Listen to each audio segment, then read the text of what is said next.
Olá, sejam todos bem-vindos. Eu sou o Murilo e está começando mais um Conexão Bet. Esse é mais um espaço de diálogo da Bet Brasil para conectar você com a comunidade educacional e trazer os assuntos mais relevantes do setor. Bom, nesse episódio vamos falar sobre tecnologia e gamificação no processo de ensino-aprendizagem e como encontrar um equilíbrio no uso dessas tecnologias no ambiente escolar. Para falar sobre esse assunto, nós teremos aqui a Carol Pavanelli, doutoranda em Ciências Sociais e head pedagógica da Árvore, plataforma gamificada de aprendizagem. Carol, seja bem-vinda, é um prazer recebê-la aqui, viu? Obrigada, o prazer é meu. Vai ser muito legal esse nosso bate-papo. Com certeza, tem bastante assunto aqui para a gente tratar hoje, viu, Carol? E já para a gente começar, Carol, hoje a gente percebe que a atenção dos nossos alunos está muito hackeada com o uso de celulares, seja em redes sociais, em jogos, em plataformas de streaming, enfim. E aí, pegando isso e trazendo dentro do contexto educacional, minha pergunta é: como encontrar um equilíbrio para que o uso dessas telas seja feito de uma maneira mais educativa, mais responsável, e principalmente de forma mais saudável, Carol? Legal, Murilo, te agradeço muito por essa pergunta, porque eu acho que esse é um assunto que a gente precisa falar. Esse assunto das telas, especialmente do uso dos celulares, ele tem estado muito em voga no contexto de educação nos últimos meses, né?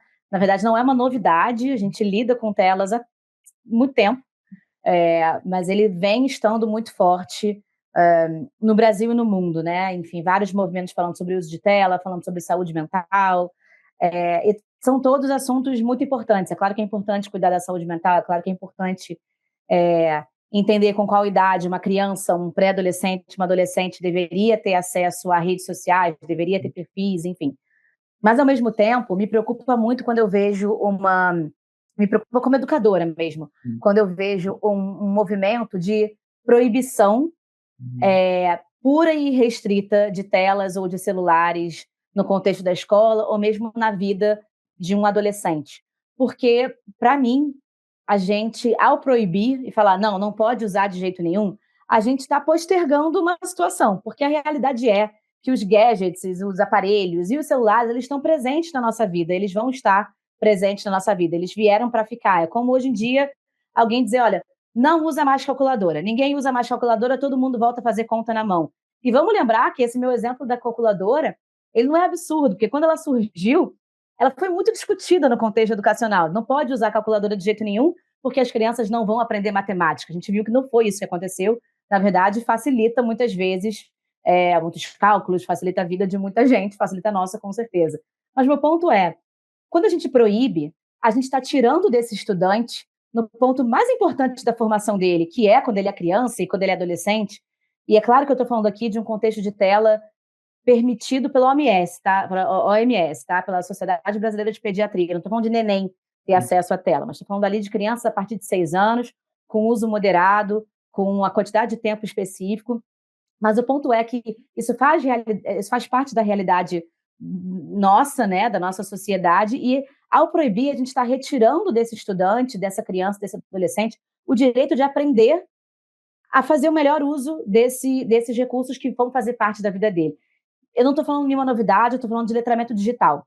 E quando a gente retira essa possibilidade do uso, a gente está retirando a possibilidade de um letramento digital. E isso, para mim, faz muito mal. A gente estaria dando um tiro no pé mesmo, porque é nosso papel enquanto escola, enquanto recurso de educação, ensinar o melhor uso das redes, o melhor uso da tela, o uso saudável, como você consegue obter informações por meio das plataformas de mídia, enfim, como é que você consegue exercer a sua cidadania da melhor forma nesses contextos. Isso tem que ser ensinado, isso não é natural. Então, esse contexto de proibição me preocupa. Então, mas é claro que o equilíbrio, que foi a sua pergunta, precisa existir. Ele só vai existir quando a gente conseguir entregar letramento digital. Então, essa é uma bandeira forte minha, uma bandeira forte aqui de Árvore, que é justamente o letramento digital. E esse equilíbrio, ele é isso, né? Como é que eu faço um uso intencional das telas? É, Existe uma quantidade de tempos por dia que é recomendada para cada idade, e é sempre um tempo total, né? Então, sei lá, se 2 horas for o tempo total de uso de tela, quanto tempo eu deveria estar dedicando a assistir um filme na TV? Quanto tempo eu deveria estar dedicando a no nosso caso aqui em Árvore, ler um livro numa plataforma digital que tem várias funcionalidades positivas nesse aspecto da leitura, gamificação, avaliação mais recorrente, enfim. Então, esse equilíbrio é muito um pensamento de uso intencional, né? Uso como intencionalidade pedagógica ali. Para quê que você vai estar usando aquela criança, aquele adolescente, ou nós, tá? O uso pedagógico intencional também vale para adulto, porque se deixar a gente se perde também no mundo do scroll infinito de uma rede social. Para que eu estou usando aquilo? Para que eu estou usando esse recurso? Por que o meu aluno vai aprender mais e melhor fazendo uso de um recurso digital? E dependendo do recurso, ele vai, sabe? Especialmente quando você traz gamificação, quando você pode trazer para a sala de aula, projetar um vídeo, você pode projetar uma página de um livro, fazer uma discussão com os alunos. Então, é o uso intencional dessa tela. Não é fácil, porque, né, é atenção hackeada mesmo. Existem muitas distrações e muitas diversões, né, que perpassam ali a sala de aula quando um adolescente, enfim, alguém usa o celular. O letramento digital, ele pode, inclusive, ajudar a endereçar a própria ideia da saúde mental, né? Então, isso é algo muito grave, é algo muito sério que a gente precisa olhar, mas que também pode ser ajudado por meio desse recurso. Sim, e até aproveitando um gancho na sua fala, Carol, eu queria entender a gamificação nesse processo, né? Como ela pode apoiar os professores a fazer uso mais intencional dessas telas celulares que me parece já está posto ali, como você comentou, não tem como voltar atrás, né? Então, como a gamificação pode apoiar nesse caminho, Carol? Sabe que a primeira vez, assim, que eu me deparei com a ideia de gamificação foi um pouquinho antes da pandemia. Eu nem estava trabalhando na Árvore ainda, mas eu passei 10 dias na Finlândia. Eu fui fazer uma viagem de boas práticas, né, para entender o que faz da educação finlandesa a educação finlandesa, que todo mundo conhece, admira, enfim. E me chamou muita atenção que eu fui a várias escolas, visitei várias escolas lá em Helsinki, em Espoo, perto da capital, enfim. E uma coisa que existia em comum era, se não em toda a sala de aula, em muitas salas de aula eu via algum jogo. Seja uma lousa digital, seja um Lego, seja um quebra-cabeça, seja, enfim, tinha algum recurso de jogo. Isso me chamou a atenção. Na época eu trabalhava com elaboração de materiais didáticos e eu já trouxe com a ideia de fazer jogos educativos para a educação infantil, e foi até uma coisa que eu fiz na época. Mas quando eu entrei na Árvore, foi quando eu comecei a olhar de forma mais intencional essa parte da gamificação, justamente por a Árvore ter nascido como uma plataforma digital. Hoje a gente tem recursos híbridos, a gente trabalha também com aprendizagem híbrida, mas ela foi durante muito tempo exclusivamente digital. E aí, por ser no digital, como é que eu engajo esse aluno, né? Como é que eu faço com que esse aluno fique lendo um livro, fique utilizando um recurso da Árvore e não vá para o Instagram, para o TikTok, para o WhatsApp, enfim, para outra coisa que chame a atenção dele. A gamificação, o game-based learning, nada mais é do que método, né? E qualquer recurso de educação, ele vai escolher o método que ele quer usar. Eu vou usar o método tradicional, o método construtivista. A gente usa o game-based learning para engajamento. E a gente tem a gente trabalha muito com dados, né? Várias escolhas, muitas das escolhas que a gente faz em Árvore, se não todas elas, a gente faz baseado nos dados que a gente tem. E dado que já foram cerca de 2 milhões de alunos que passaram pela nossa plataforma, impactados pela plataforma nesse tempo todo, tem bastante dado que a gente consegue coletar. E a gente percebe que desde o início da nossa gamificação, os nossos alunos, eles leem 6 vezes mais do que a média nacional.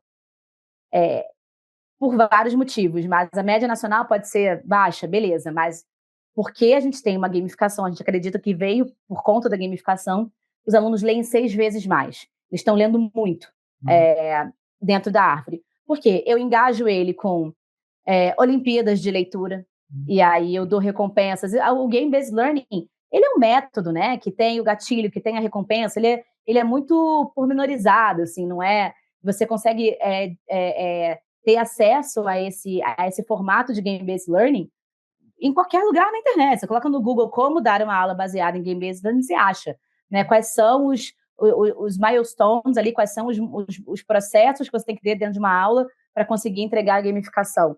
Então, a gente entrega a Olimpíada de Leitura, a gente entrega a Floresta Digital, né? Então, a gente tem o Otto, que é o nosso mascote, que é um macaco, né? Então, tem uma narrativa que ajude o Otto a salvar a floresta. Quanto mais o aluno lê, de forma intencional, obviamente, mais ele acumula pontos, ele acumula moedas, com moedas ele consegue comprar árvores, ele consegue ter dias de chuva para regar a floresta dele, as árvores crescem, ele cresce na liga de leitores. Então, a gente tem uma série de incentivos dentro da plataforma que são gamificados, mas que, ao mesmo tempo, conseguem proporcionar para o educador que também use a árvore de forma gamificada na sua escola. Se o educador quiser usar para além, por exemplo, da nossa Olimpíada e quiser fazer uma Olimpíada na escola dele ou na turma dele, ele consegue, porque ele tem o painel do professor, então ele consegue ver quais alunos estão lendo, quantos alunos estão lendo, o que estão lendo, então, enfim.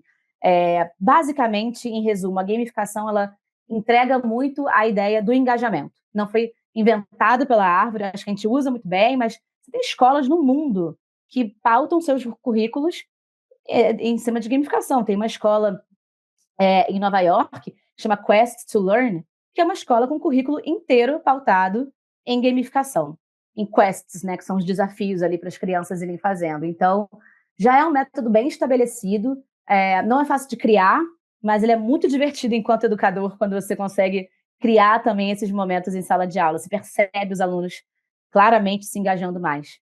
E esse método de gamificação, Carol, ele se expande para além do muro da escola? Ou seja, os alunos também se engajam ali quando estão em casa, quando estão, enfim, mexendo ali, teclando no seu celular, ao invés de É. estar, por exemplo, numa rede social, tá ali lendo um livro, tá praticando alguma atividade. Isso acontece?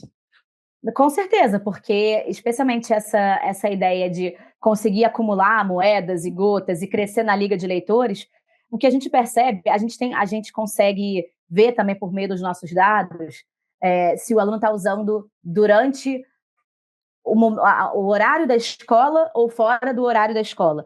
E a gente vê muitos alunos fazendo uso da árvore pelo celular fora do horário da escola. A gente vê muitos alunos usando por meio de computadores ou de Chromebooks, por exemplo, na escola, quando a escola oferece, ou mesmo o celular também, o professor indica ali, modo avião, baixa o livro para conseguir ler, enfim. Tem como fazer o download dos livros na própria plataforma, então você não precisa da internet, né? Você consegue ler offline.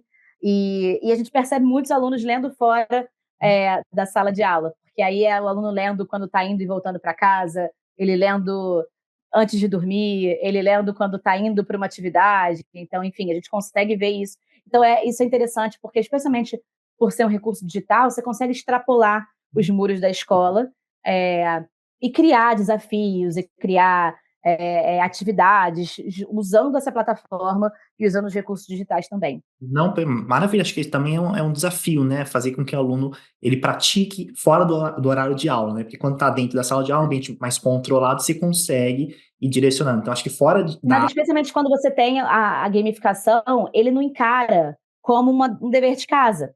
Ele não encara, muitas vezes, como uma tarefa que ele tem que chegar em casa e fazer o dever de matemática, porque no dia seguinte o professor vai dar a vista. Se ele começou a ler um livro, ele engajou no livro, ele gosta de ler. Hoje a gente está falando de uma árvore com 150 mil títulos, né? Claro que um aluno não tem acesso a 150 mil, porque ele tem acesso aos livros da faixa etária dele, mas ainda assim são milhares de livros e ele pode escolher. Ele engaja, ele vai querer chegar em casa e continuar lendo, especialmente sabendo que ele vai estar acumulando ponto, que ele vai estar crescendo na liga, que ele vai estar regando a floresta dele. Então, ele não vê como uma atividade enfadonha, ele vê como uma diversão, que é o que deveria ser boa parte da aprendizagem, pelo menos. E como tem sido a experiência das escolas parceiras da Árvore, Carol? Do ponto de vista do educador, né? Ele consegue acompanhar o histórico desse aluno, ele consegue ver talvez as dificuldades que esse aluno está tendo em alguma atividade específica, em que precisa melhorar. Como tem sido essa experiência, essa dinâmica, Carol?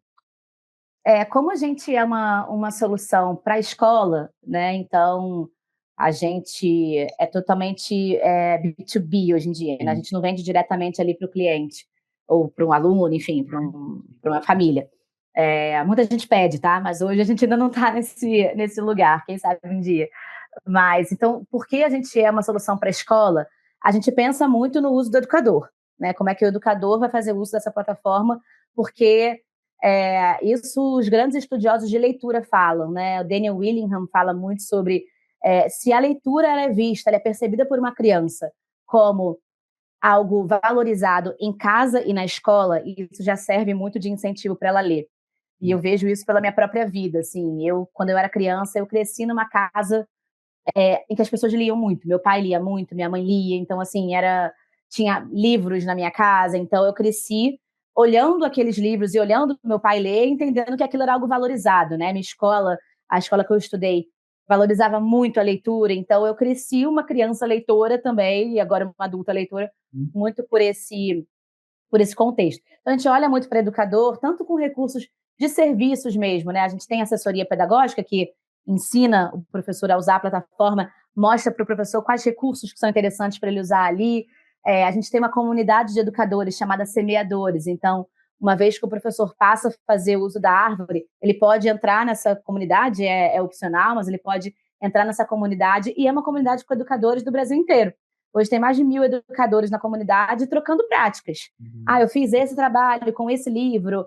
Tem os grupos do WhatsApp, que a gente, todo dia tem alguém perguntando, indicação de livro sobre o tema tal para o terceiro ano. Tem sempre um professor que trabalhou com aquilo e eles conseguem trocar. Então, tem muito isso. E na própria plataforma, tanto a partir de painel do educador, né, que eu comentei que ele consegue ver quais alunos dele estão lendo, se eles estão lendo tudo mesmo, a gente consegue ver se ele pula muitas páginas, se ele, por exemplo, se o professor manda o aluno ler os capítulos 4 e 5, e ele não leu 1, 2 e 3, eu consigo ver se ele pulou direto para o 4 e 5, ou se ele leu tudo, então quanto tempo eles estão dedicando à leitura. E a gente tem investido cada vez mais como uma plataforma de aprendizagem e em comprovação de aprendizagem. Então, hoje a gente tem investido muito em avaliações dentro da plataforma.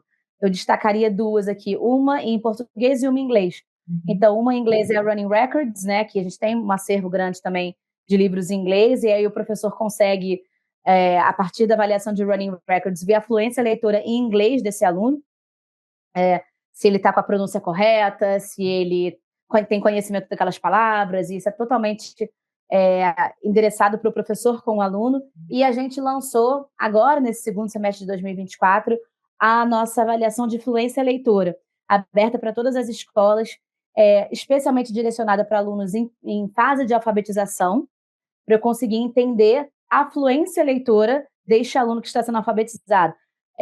Se ele consegue ler um parágrafo inteiro, se ele erra e conserta as palavras que ele leu, o ritmo que ele está lendo, palavras por minuto, e eu consigo ver e calibrar se aquilo estaria dentro do que era o ideal para uma criança daquela idade, naquele momento escolar.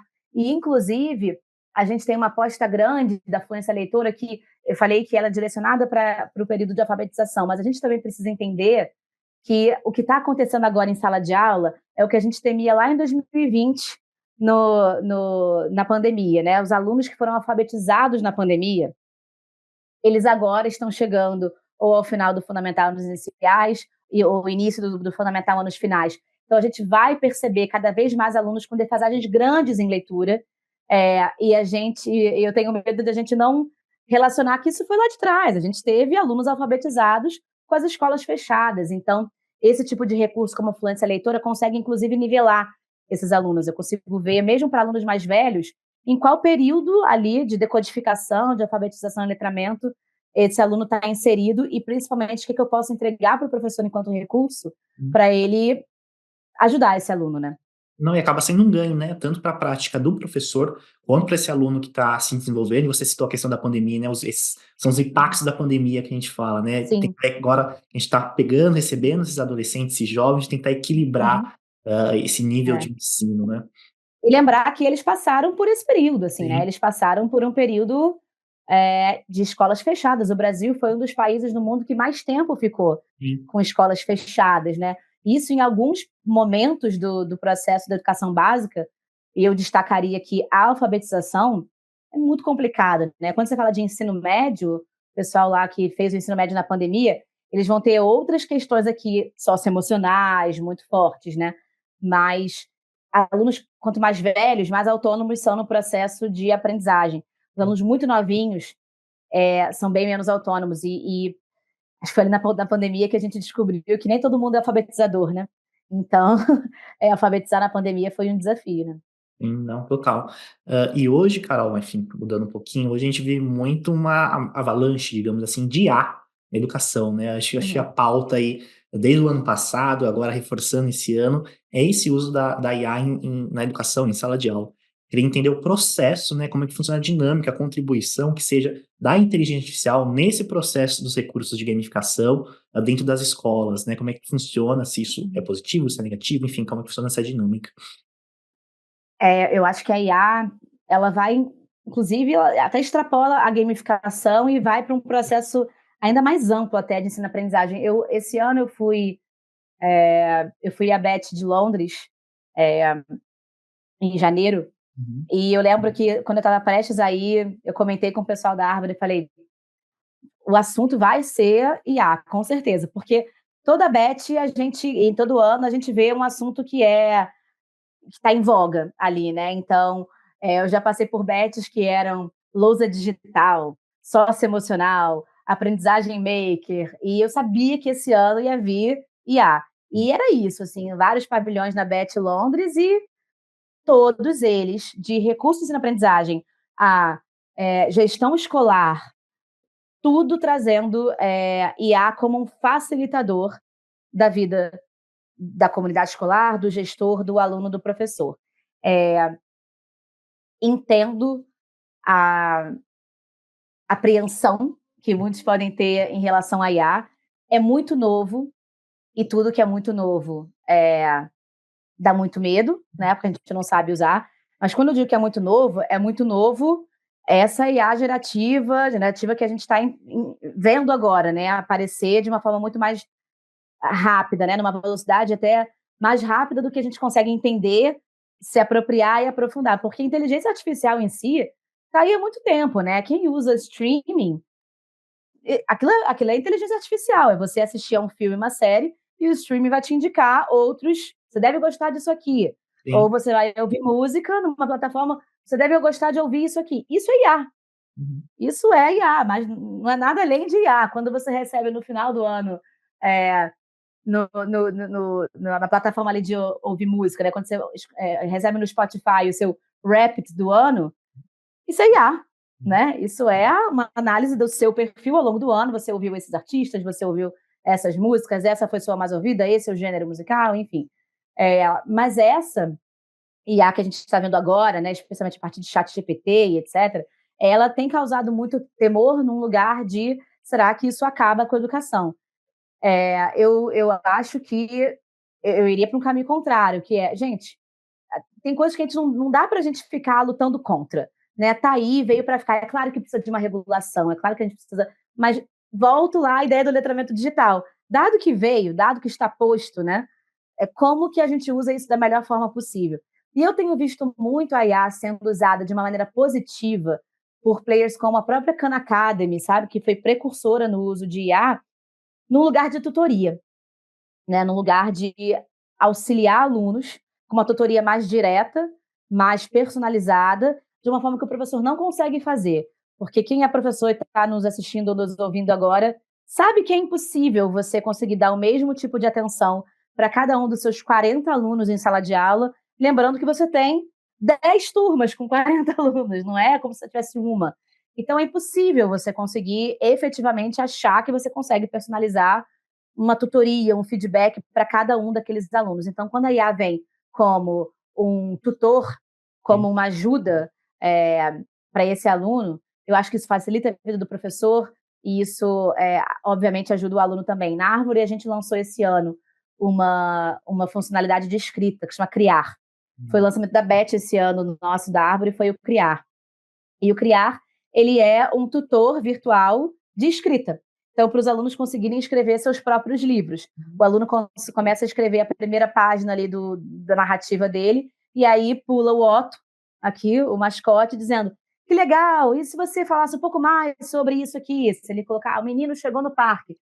Me conte mais sobre esse menino, como é que era esse parque, o que foi que ele fez? Então, e eu fui professora de redação durante 12 anos, né? E eu fico pensando, por que isso não existia quando eu estava dando aula? Que eu ia adorar usar isso em sala de aula, porque eu ia ter ali uma inteligência artificial que é calibrada, inclusive, porque ela é calibrada para a idade, ela é calibrada por um nível de assuntos ali que o Otto consegue sugerir para os alunos. Então, se um aluno começar a escrever sobre algum assunto de violência, o Otto vai falar, vamos não falar sobre isso? Se a gente falar sobre isso, é outra coisa aqui. Então, é calibrado, é seguro, facilita a vida do professor, facilita e engaja mais o aluno. Qualquer recurso de tecnologia, digital, físico, a gente deveria estar olhando para que o nosso aluno aprendesse mais e melhor. Então, para mim, a inteligência artificial ela é isso. Quando é que ela consegue, como que ela consegue ser usada para o aluno aprender mais e melhor? Hoje, eu vejo muito nesse lugar de tutoria, uma tutoria personalizada. Vai substituir o trabalho do professor? Não. A gente sabe que o professor não é só um ser que fica passando conhecimento cognitivo ali, né? Mas ele vai facilitar a vida do professor demais, assim, o quanto que a gente usa muito inteligência artificial em Árvore para facilitar a nossa vida, fazer uma curadoria inicial daquilo que a gente quer entregar como solução. Então, sabendo usar, ela é uma Uhum. grande ajuda. Sim, né, te aproveitando esse assunto, qual recomendação, qual orientação você daria, Carol, para as escolas, para os educadores que ainda têm dúvidas de como aplicar IA e gamificação em sala de aula? Por onde eles podem começar e como começar, Carol? Primeiro é entendendo que está posto, gente. Temos que aceitar. Tenho falado muito sobre isso em palestras que eu dou, em eventos que eu participo. Gente, de novo, a gente teve medo da calculadora Hum, e hoje ela está aí. Se eu sair de educação, eu vou dizer que quando a televisão surgiu, achou-se que seria o fim do cinema. Assim como quando o livro digital surgiu, achou-se que seria o fim dos livros físicos. Nada disso aconteceu, tá? Então, a inteligência artificial não é o fim da educação, pelo contrário, ela pode atualizar, ajudar. Alguma coisa a gente tem que ter clara. Vai mudar. A educação vai mudar. Eu não vou conseguir mais dar o mesmo tipo de aula que eu dava há 5, 10, 50 anos atrás. Minha aula daqui a 5 anos vai ter que ser diferente da aula de hoje, porque hoje eu tenho alunos com acesso a um chat GPT-4, muitas vezes, que vai me dar uma riqueza de informações em relação a determinado assunto que é pautada num banco de dados da internet do mundo inteiro, que é muito maior do que o cérebro de um professor. Então, hum, o professor que ainda está acostumado daquela aula, é, fala, copia, esse professor está para trás. Então, acho que a primeira coisa é entender que essa realidade é uma realidade, e a segunda, como é que ela pode facilitar a minha vida. Não adianta ficar brigando contra ela. Porque enquanto você está brigando contra ela, tem um professor do seu lado que está entendendo como se usa, que está tentando fazer o chat GPT ajudar no plano de aula dele. Então, como que ele pode fazer uma aula mais legal, mais engajadora, mais interessante? Ele vai usar esses recursos. Então, primeiro isso, segundo, é tentar entender como se usa da melhor forma possível. Hoje tem muito material já na internet de dicas e tal. Na Árvore, para as escolas, quem estiver ouvindo, que seja parceira da Árvore, a gente tem formação pedagógica de uso de IA. Então, a escola pede e a gente faz uma formação com professores de uso de IA. Mas hoje são recursos muito amplos e muitos deles gratuitos. O chat GPT-4 ele é pago, mas o chat GPT sem ser o mais recente, o 2 talvez, ele é gratuito, né? Então você pode colocar, inclusive, no chat GPT. Oi, chat GPT, como eu posso transformar minha aula sobre Revolução Francesa mais legal e mais engajadora? Ele vai te dar um monte de dicas lá e você vai poder montar um plano de aula mais rápido, mais eficaz. Então, aceitar e buscar correr atrás, porque é a realidade que a gente tem, né? É uma forma de acompanhar É. as transformações que não vão parar, né, Carol? Hoje a gente está falando de Sim, IA, talvez daqui 10 anos a gente esteja falando de um outro assunto e IA já seja super. não, vai ser, É, vai ser. IA vai ser o dia a dia, vai ser a é, calculadora que a gente vai estar usando. Então é isso. O professor ele precisa se atualizar.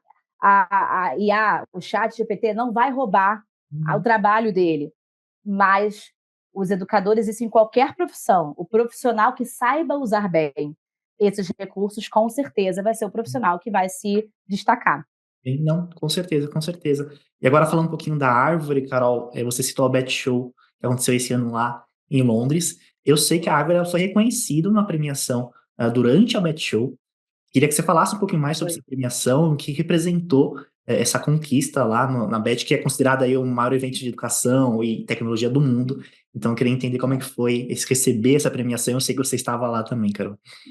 Tá, foi incrível, assim, ano passado, a gente passou a concorrer ao GESA. O GESA é Global EdTech Startup Awards.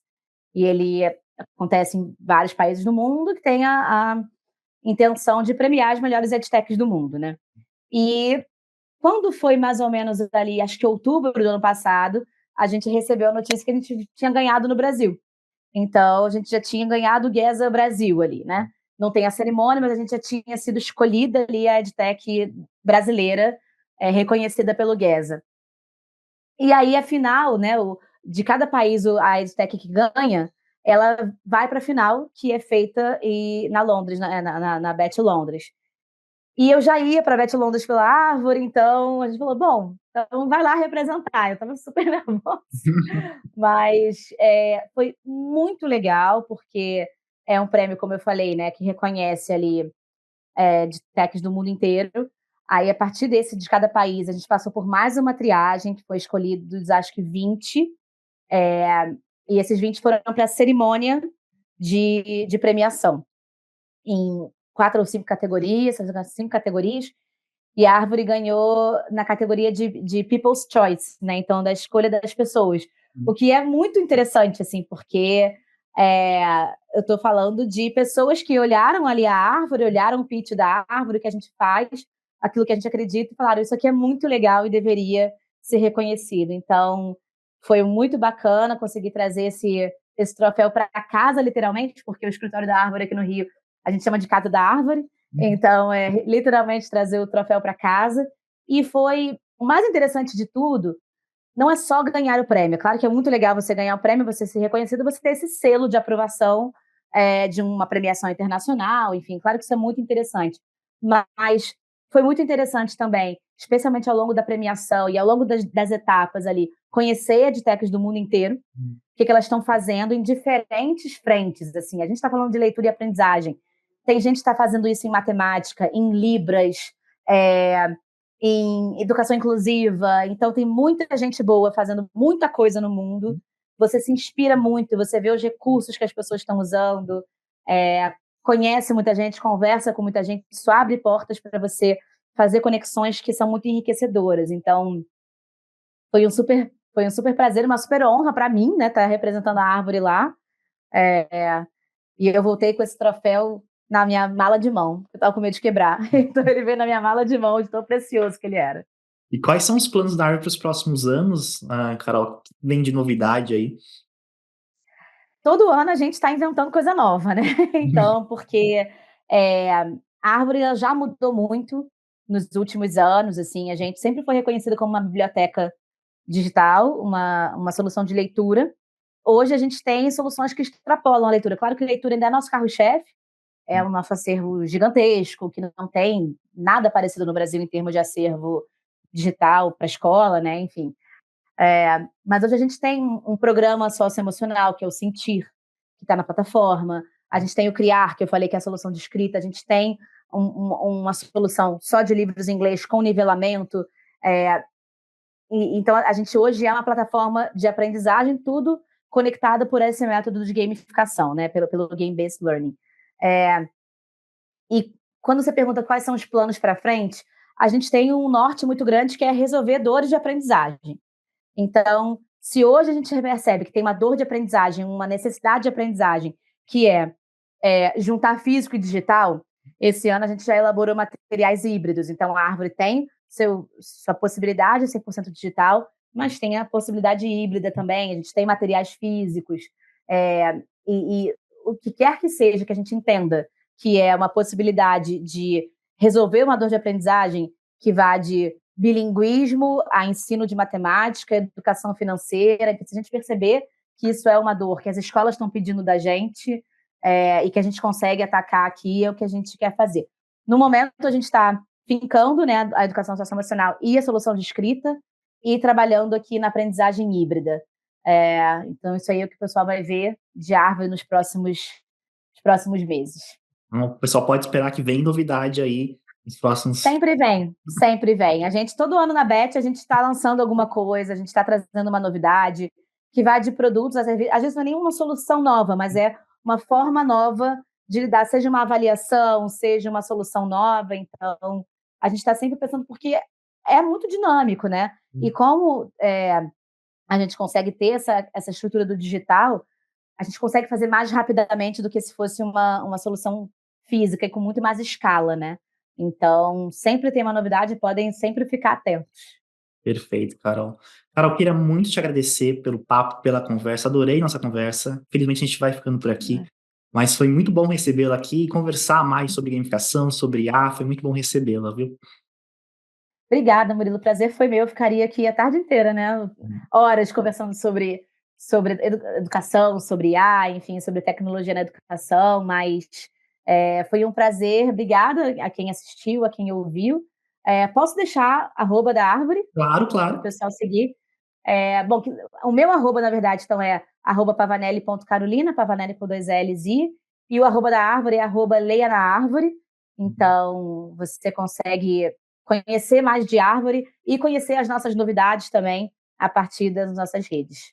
Perfeito, Carol. Fica aí o convite para todo mundo seguir a árvore e seguir você também. Obrigada, gente. Perfeito. A gente vai ficando por aqui. Conexão Bet ele está disponível no YouTube e nas principais plataformas de áudio. Outras novidades, você pode acompanhar nossas redes sociais, Bet Brasil, ou nosso site, brasil.betshow.com. É isso, estamos ficando por aqui. Muito obrigado pela audiência. Até a próxima.